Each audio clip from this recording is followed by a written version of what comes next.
Right breaking news చూస్తున్నాం. బీహార్ ఓటర్లు సంచలన తీర్పునిచ్చారు.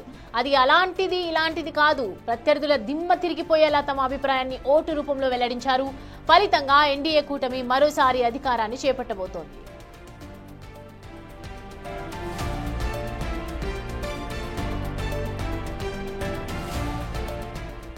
బీహార్లో గెలుపెవరిది?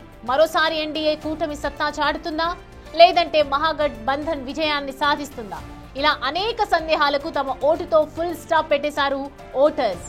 ఇవాళ ఉదయం పోస్టల్ బ్యాలెట్ల లెక్కింపు మొదలు పెట్టినప్పటి నుంచి మొదలైన ఎన్డీఏ కూటమి హవా ఈవీఎంలలోనూ కొనసాగింది. ఫలితంగా 200 స్థానాలకు పైగా ఆధిక్యంలో కొనసాగుతోంది. మహాగఠ్ బంధన్ కేవలం 30 సీట్లకు కొంచెం అటూ ఇటుగా ఆధిక్యం కనబరుస్తోంది.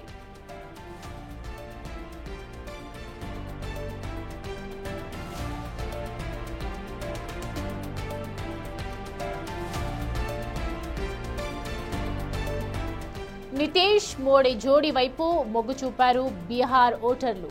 ఓవైపు నితీష్ కుమార్ ఎప్పటికప్పుడు కూటములను మార్చేస్తే అలవాటున్నా ఆయన చేసే అభివృద్ధి మాత్రం ముందు ప్రజలు వాటిని పెద్దగా పట్టించుకోలేదు. పైగా కేంద్ర ప్రభుత్వంలో జేడీయూ అత్యంత కీలక భాగస్వామిగా ఉంది. ఫలితంగా బీహార్కు నిధులు, ప్రాజెక్టుల కేటాయింపుల్లో పెద్ద పీట వేస్తున్నారు ప్రధాని మోడీ. దీంతో మరోసారి ఎన్డీఏ కూటమిని గెలిపిస్తే రాష్ట్రం మరింతగా అభివృద్ధి పథంలో దూసుకెళ్తోందని విశ్వసించారు బీహార్ ప్రజలు.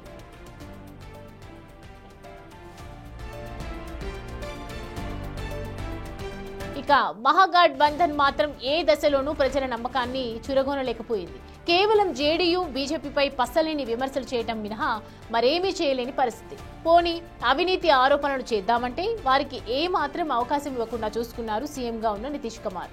దీనికి తోడు తమ కూటముల మధ్య ఓట్ షేర్ బదిలీ చేయించుకోవడంలోనూ మహాగఠ్ బంధన్ సఫలీకృతం కాలేకపోవడం మైనస్ గా మారింది.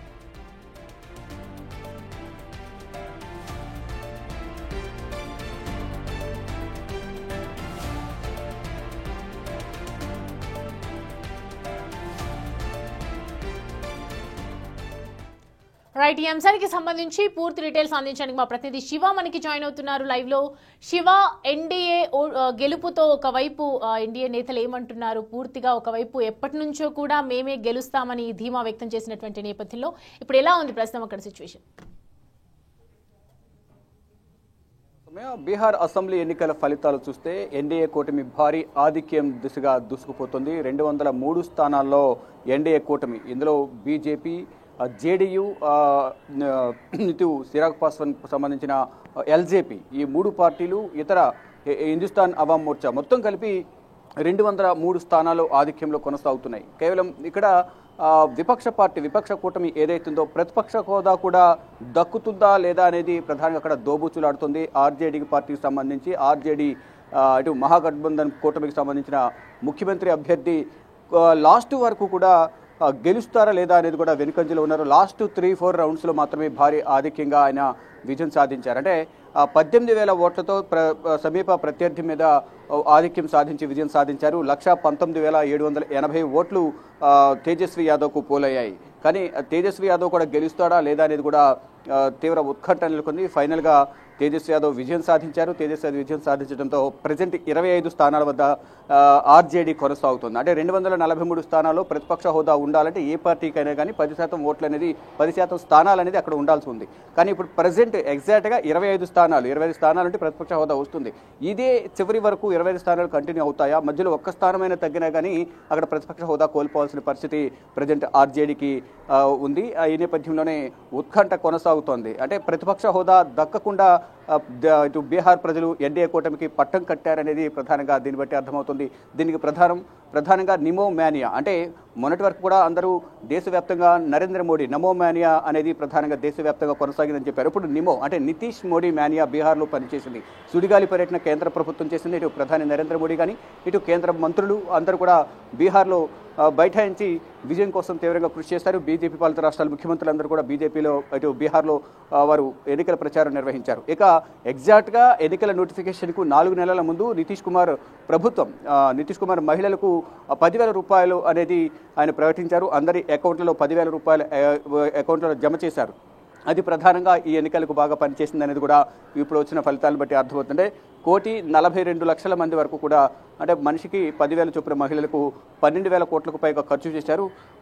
ఆ ప్రభుత్వం నుంచి ఈ విధంగా ఖర్చు చేయడం ద్వారా రానున్న ఎన్నికల్లో కూడా విజయం సాధిస్తే కనుక ఈ మళ్ళా 10,000 రూపాయలు మీ అకౌంట్లో ఇస్తానని నితీష్ కుమార్ హామీ ఇచ్చారు. ఆ హామీని ఆయన నిలబెట్టుకున్నారు.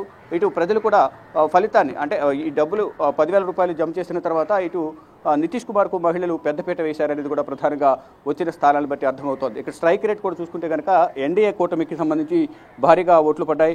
ఇటు బీజేపీకి 90% స్ట్రైక్ రేట్ అంటే 101 స్థానాల్లో వారు పోటీ చేస్తే దాదాపు 90 స్థానాలపైన విజయం సాధించారు. ఇటు at the same time JDU కూడా 101 స్థానాలు పోటీ చేసింది. వారు కూడా స్ట్రైక్ రేట్ 82%. ఇటు ఎల్జేపీ లోక్ జనశక్తి పార్టీ చిరాగ్ పాస్వాన్ సంబంధించిన పార్టీ కూడా 28 స్థానాలు పోటీ చేసింది. వారు కూడా స్ట్రైక్ రేటు 100%, 70% స్ట్రైక్ రేటు వాళ్ళకి కనిపిస్తోంది.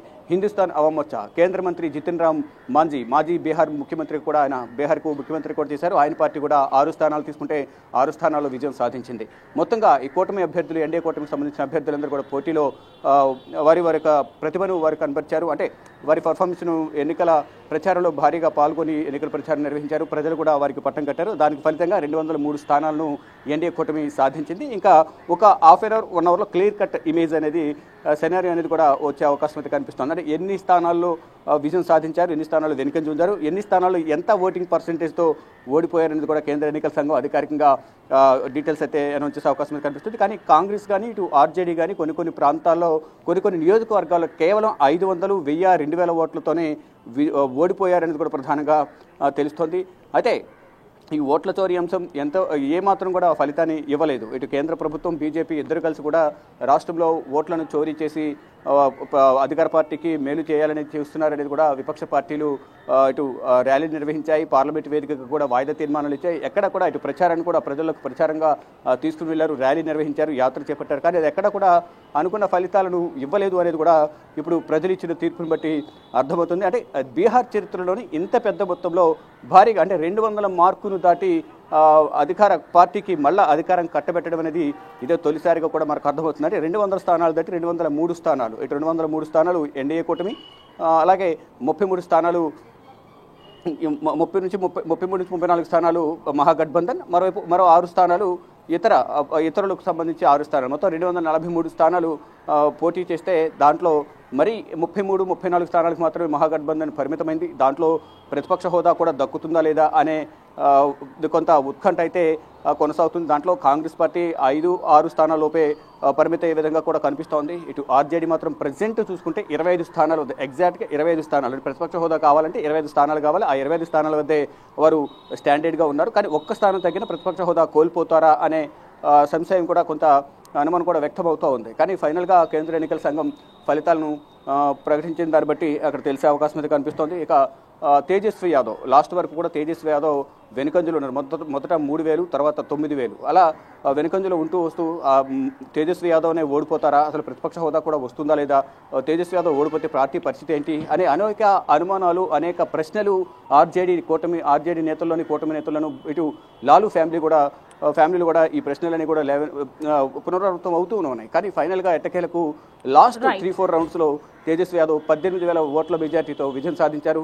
119,780 ఓట్లు తేజస్వి యాదవ్కు పోలాయి. మొత్తంగా చూసుకుంటే కనుక బీహార్లో ఎన్నికల్లో ఓటింగ్ పర్సెంటేజ్ పెరిగినప్పుడల్లా అధికార మార్పిడి జరుగుతుంది అనేది ఒక నానుడి అయితే ఉంది. కానీ ఇక్కడ ఓటింగ్ పర్సెంటేజ్ పెరగడం వల్ల అధికార పార్టీకే మేలు జరిగింది అనేది కూడా ప్రధానంగా ఇక్కడ మనకు అర్థమవుతుంది. దాని ఫలితంగా 200 పైన స్థానాలను బీహార్ ప్రజలు ఎన్డీఏ కూటమికి కట్టబెట్టారు. ఇక మహిళలకు మేలు చేకూర్చే విధంగా కూడా నితీష్ కుమార్ అనేక నిర్ణయాలు తీసుకున్నారు. కాబట్టి ఇటు కేంద్ర రాష్ట్ర ప్రభుత్వాల్లో అధికారంలో ఉంటే కనుక, అంటే కేంద్ర ప్రభుత్వం ఎన్డీఏ కూటమి అధికారం కేంద్రంలో ఉంది, ఇటు రాష్ట్రంలో కూడా అధికార పార్టీ ఎన్డీఏ కూటమి అధికారులు ఉంటే రాష్ట్రం అభివృద్ధి చెందుతుంది. దాని ద్వారా ప్రజలకు సంక్షేమ ఫలాలు అందుతాయి, రాష్ట్రాన్ని అభివృద్ధి చేసుకోవచ్చు అనే ఉద్దేశంతో కూడా ఈ ఓటర్లందరూ కూడా ఎన్డీఏ కూటమి వైపు మొగ్గు చూపారనేది కూడా కొంత విశ్లేషకులు చెబుతూ ఉన్నారు.